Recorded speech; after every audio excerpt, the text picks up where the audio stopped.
Assalamualaikum warahmatullahi wabarakatuh. Kami dari kelompok 1 yang beranggotakan Nawana Rufasa, Ajeng Dwi Nur Aini, dan Naulah Azizah akan menjelaskan materi tentang penelitian kuantitatif dan kualitatif. Nah, materi ini terdiri dari yang pertama, karakteristik penelitian kuantitatif, yang kedua, karakteristik penelitian kualitatif, yang ketiga, persamaan penelitian kuantitatif dan kualitatif, yang keempat, perbedaan penelitian kuantitatif dan kualitatif, dan yang kelima, contoh penelitian kuantitatif dan kualitatif. Selanjutnya, karakteristik penelitian kuantitatif. Yang pertama yaitu lebih banyak menggunakan data kuantitatif.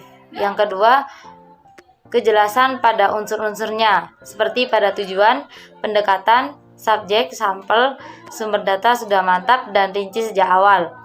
Yang ketiga, segala sesuatu direncanakan sampai matang ketika persiapan disusun. Yang keempat, mengajukan hipotesis yang akan diuji. Dalam penelitian dan hipotesis menentukan hasil yang diramalkan atau a priori. Yang kelima, dalam desain jelas langkah-langkah penelitian dan hasil yang akan diharapkan. Yang keenam, kegiatan dalam pengumpulan data memungkinkan untuk diwakilkan. Yang ketujuh, analisis data dilakukan setelah semua data terkumpul. Kali ini saya akan menjelaskan tentang karakteristik penelitian kualitatif. Yang pertama yakni melakukan analisis data secara induktif, yaitu secara empiris, rasional, dan bottom up. Maksudnya, metode ini dipakai untuk memperoleh teori yang berasal dari data dan bukan berasal dari hipotesis.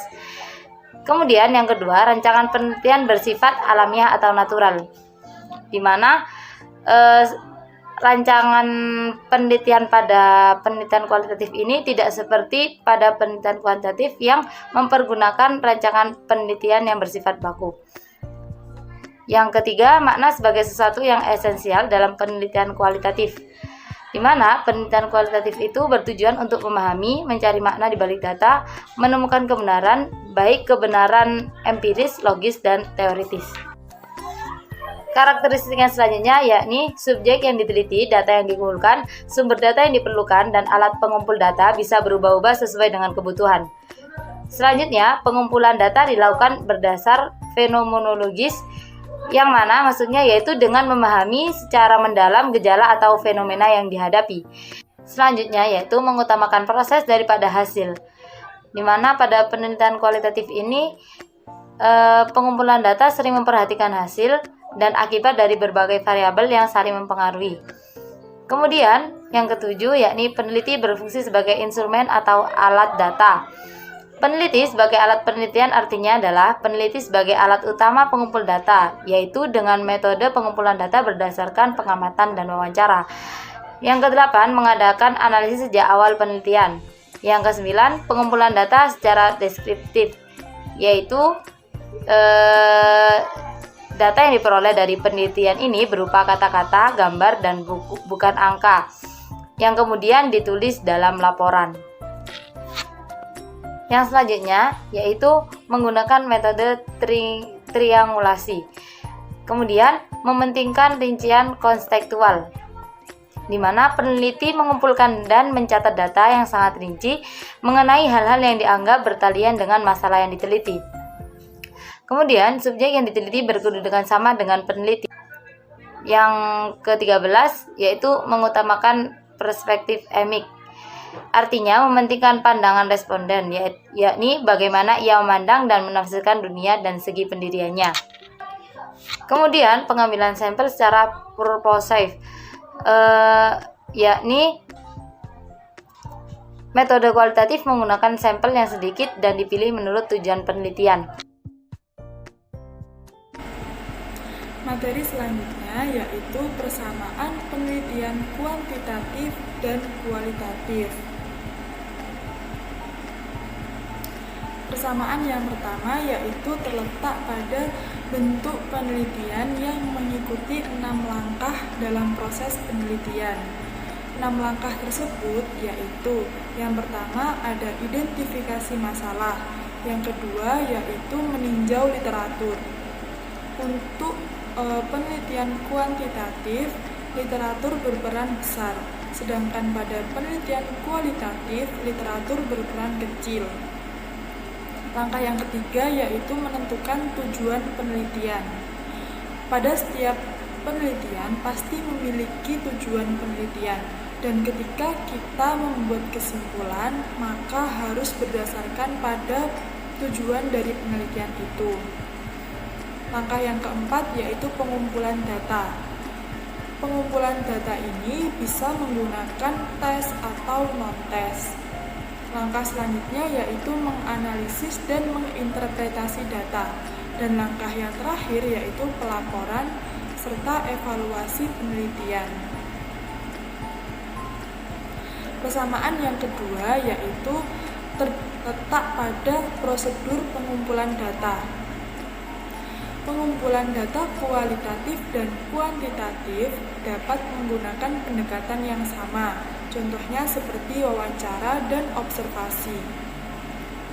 Pada penelitian kuantitatif menggunakan pendekatan yang lebih tertutup. Contoh pertanyaannya seperti apakah, yang nantinya hanya membutuhkan jawaban ya atau tidak. Sedangkan pada penelitian kualitatif menggunakan pendekatan yang lebih terbuka. Contoh pertanyaannya itu seperti bagaimana, mengapa, yang jawabannya itu akan meluas, tidak sesempit pertanyaan pada penelitian kuantitatif. Pada penelitian kualitatif ini, wawancara dilakukan secara mendalam sampai menemukan temuan yang baru.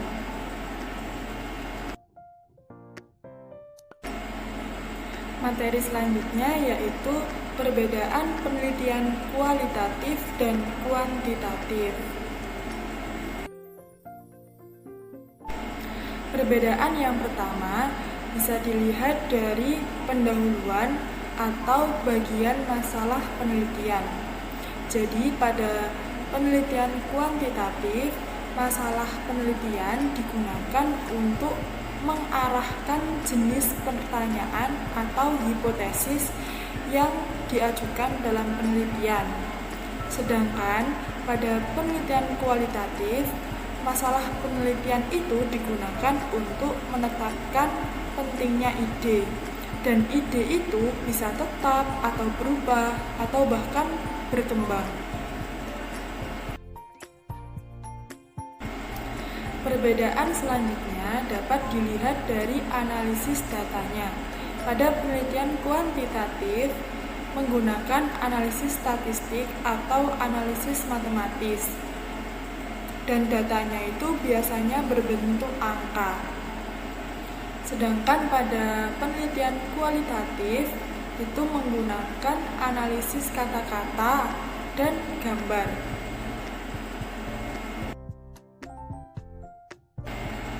Perbedaan yang ketiga terletak pada format pelaporan.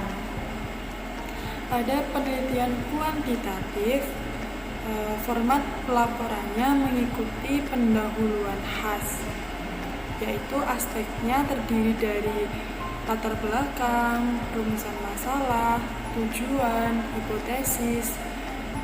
Selanjutnya yaitu tinjauan pustaka, metode, hasil, dan kesimpulan. Jadi dapat dikatakan bahwa format pelaporan kuantitatif itu lebih terstruktur.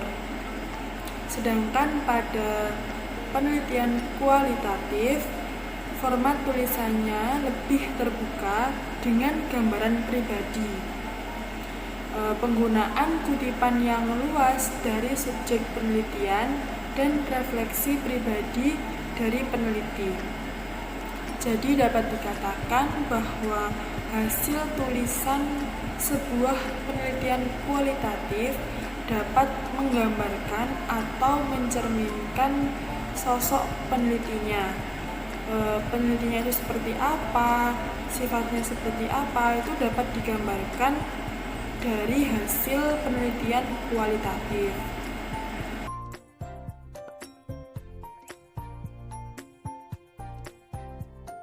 Nah, selanjutnya yaitu contoh penelitian kuantitatif. Yang pertama yaitu pengaruh pendekatan saintifik terhadap hasil belajar siswa kelas 5 STN Blur Kidul 1 Sidoarjo. Nah, jika ada kata pengaruh dalam judul penelitian, maka sudah dipastikan penelitian tersebut menggunakan penelitian kuantitatif. Nah, penelitian kuantitatif ini biasanya menggunakan dua variabel. Nah, dengan adanya dua variabel itu, penelitian ini baru bisa dilakukan. Nah, variabel itu yaitu variabel independen dan variabel dependen. Nah, variabel independen dalam penelitian ini terdapat pada kata pendekatan saintifik, sedangkan variabel dependen atau outputnya itu terdapat pada kata hasil belajar. Nah, jadi pendekatan saintifik ini mempengaruhi hasil belajar. Nah, hasil belajar ini adalah outputnya dari pendekatan saintifik. Nah, untuk kata siswa kelas 5 STN Blur Kidul 1 Sidoarjo itu merupakan variabel kontrol atau disebut juga variabel tetap. Kemudian untuk contoh yang kedua yaitu efektivitas pembelajaran daring pada motivasi belajar siswa SDN Merjosari 2 Kota Malang. Nah, jika ada kata efektivitas, berarti itu sudah dipastikan menggunakan penelitian kuantitatif.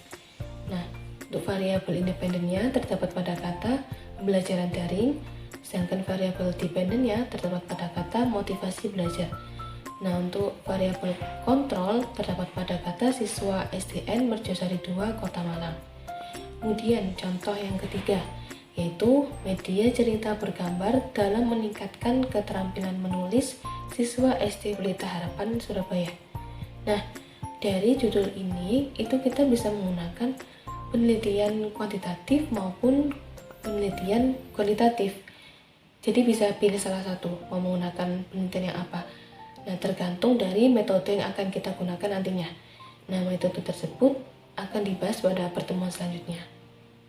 Nah, untuk media cerita bergambar ini merupakan variabel independen. Kemudian untuk keterampilan menulis ini merupakan variabel dependen. Dan untuk siswa SD Pelita Harapan Surabaya itu merupakan variabel kontrol. Kemudian selanjutnya yaitu contoh penelitian kualitatif. Yang pertama ada strategi guru dalam meningkatkan pembentukan karakter siswa SD Pelita Harapan Surabaya. Nah, untuk kata strategi guru ini menggunakan variabel dependen. Sedangkan untuk meningkatkan pembentukan karakter itu merupakan variabel dependen.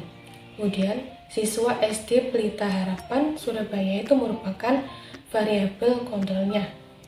Kemudian contoh yang kedua yaitu cara belajar siswa tunagrahita di Sekolah Dasar Luar Biasa Negeri Kedung Gandang Malang. Nah, di sini menggunakan variabel tunggal. Nah, variabel tunggalnya yaitu cara belajar siswa tunagrahita.